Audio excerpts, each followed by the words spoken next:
পবিত্র ঈদুল আজহাকে সামনে রেখে কর্ণফুলীর মজ্জারটেকে বসেছে অস্থায়ী পশুর হাট। সিডিএ আবাসিক থেকে শুরু করে মজ্জারটেক জুড়ে এই হাটের অবস্থান। হাট পুরোপুরি প্রস্তুত, তাই এর মধ্যে দেশের বিভিন্ন প্রান্ত থেকে বিক্রির জন্য কোরবানির পশু নিয়ে আসা শুরু করেছেন ব্যবসায়ীরা। তবে হাট এখনও পুরোদমে জমে ওঠেনি। সোমবার 10 জুন বিকেলে মজ্জারটেক বাজারের বিভিন্ন অংশ ঘুরে এবং সংশ্লিষ্টদের সঙ্গে কথা বলে জানা গেছে, ঈদের 2-1 দিন আগে থেকেই পুরো দমে পশু বিক্রি শুরু হবে। এর আগেও কম বেশি বিক্রি হতে পারে। যশোর বেনাপোল থেকে 150টি গরু নিয়ে হাটে এসেছেন শফিক। তিনি বলেন, এখনও তেমন বিক্রি হয়নি। প্রতিবারই এই বাজারে গরু আনি, এখন কম মানুষ হাটে আসছে আর দেখে চলে যাচ্ছে। যশোর বেনাপোল এর দাম 10 লক্ষ টাকা দিচ্ছি। 10 লক্ষ। এটা বয়স 6 দাঁত। 6 দাঁত, দাঁত 6টা, 8টা থাকে তো, 2টো পূরণ হয়নি। এগুলোকে মশারি ভুসি, মটর ভুসি, আপনার গমের ভুসি, ধান পালিশ আর ভুট্টা বিক্রি 7-7.5 হলে। গরু আমাদের প্রায় 150 গরু আছে প্রতি বছর এখানে মজ্জারটেকে। খুব ভালো, আল্লাহ দিলে একটাই বিক্রি করছি, কাস্টমার নামেনি তো কেউ এখানে না। শেষ বেলা ঈদের আগে দিন উঠে চলে যাবে বেচে কিনা আল্লাহ নামলে। ঝিনাইদহের আরেক গরু বিক্রেতা সুমন বলেন, যেহেতু এখনও বিক্রি শুরু হয়নি তাই পরিস্থিতি বোঝা যাচ্ছে না।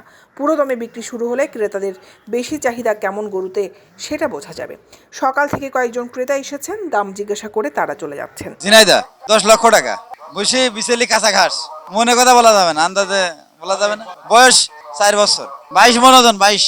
বাজার পরিচালনা কমিটির পক্ষে মোহাম্মদ ইমতিয়াজ উদ্দিন বলেন, এই বাজারে গরু ছাগলের জন্য চিকিৎসার ব্যবস্থা ও হাটের নিরাপত্তা নিশ্চিত করতে সিসিটিভি ক্যামেরা দিয়ে সার্বক্ষণিক মনিটরিং করা হচ্ছে। নামাজি সুব্যবস্থা ও জাল নোট শনাক্তে মেশিনের ব্যবস্থা থাকছে। এই বাজারের মধ্যে আমাদের বাংলাদেশের প্রত্যন্ত জেলা থেকে যে প্রান্তিক খামারিগুলো আছে তাদের একটা আস্থা এবং সুযোগ সুবিধার ব্যবস্থা করা হয় বিদায় প্রত্যন্ত জেলা থেকে, বিশেষ করে আপনার যশোর, বেনাপোল, নওগাঁ, কুষ্টিয়া থেকে এবং দক্ষিণ চট্টগ্রাম, উত্তর চট্টগ্রাম থেকে ক্রেতা বিক্রেতারা বরাবরই এই বাজারে ছুটে আসেন। আইন শৃঙ্খলা বাহিনী দ্বারা এটা নিরাপত্তার ব্যবস্থা করেছি এবং পুরো বাজারটা আমরা সিসি ক্যামেরার আওতায় এনেছি।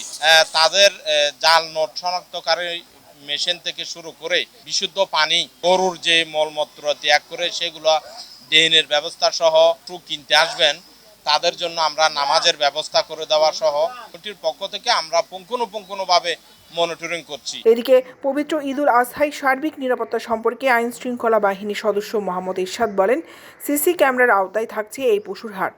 এছাড়াও সাদা পোশাকেও সার্বিক বিষয় মনিটরিং করা হচ্ছে। দায়িত্বরত পুলিশ সদস্য বলেন, বাজার উপলক্ষে আমাদের পুলিশের পক্ষ থেকে সিভিল এবং পোশাকে যথেষ্ট নিরাপত্তা ব্যবস্থা আছে। এখনো গরুর বাজার মোটামুটি হচ্ছে না, কারণ ক্রেতা এবং বিক্রেতা আসা শুরু করছে।